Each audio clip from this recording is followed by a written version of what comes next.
Hello po,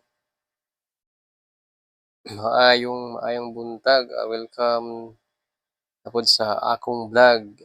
Ang atong topic karon ay tungod sa unsay trabaho ni algorithm sa Facebook. Okay, si algorithm guys, ang iyang trabaho, kung sa makina pa, siya ang sensor, kumbaga detektor na diin si algorithm matitik niya kung unsa atong mga ah, post sa FB or mga ordinaryo man ta na ah, ordinaryo man ta na sa mayang Pilipino or content creator, vlogger or et cetera. Siya dali niya matitik ang atong mga ipang-post sa Facebook kini ba nilabag ni nato ang iyahang dali niya matitik kung kita supak nato ang iyahang mga balaod pinagi sa pagpost sa mga ah, di ka nais-nais sama sa mga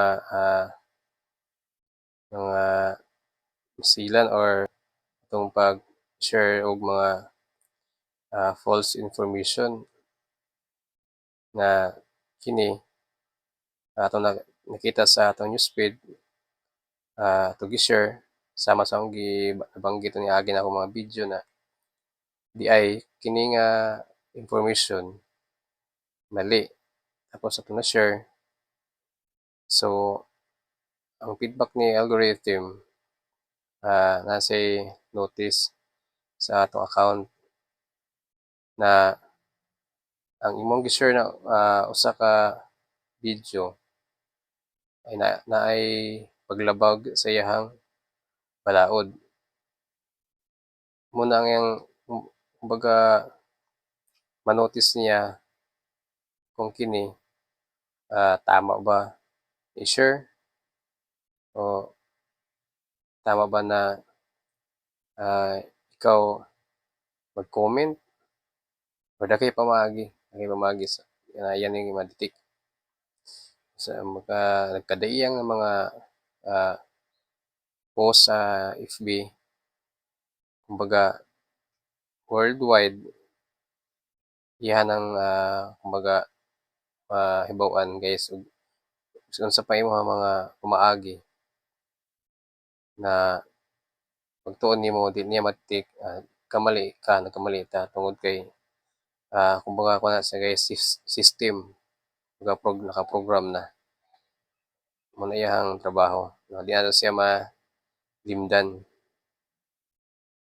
nga kung kumbaga usa ka responsable na content creator kailangan kung unsay nakasaad sa iyang mga standard or balaod kailangan di kay mo suway para di ta problema sa atong mga account especially sa as a content creator. Guys, mao ra to. Thank you. Salamat tuod sa nag-sponsor sa ako ang Little Mike. Okay po, God bless you. Thank you po. Okay, thank you. Ingat po.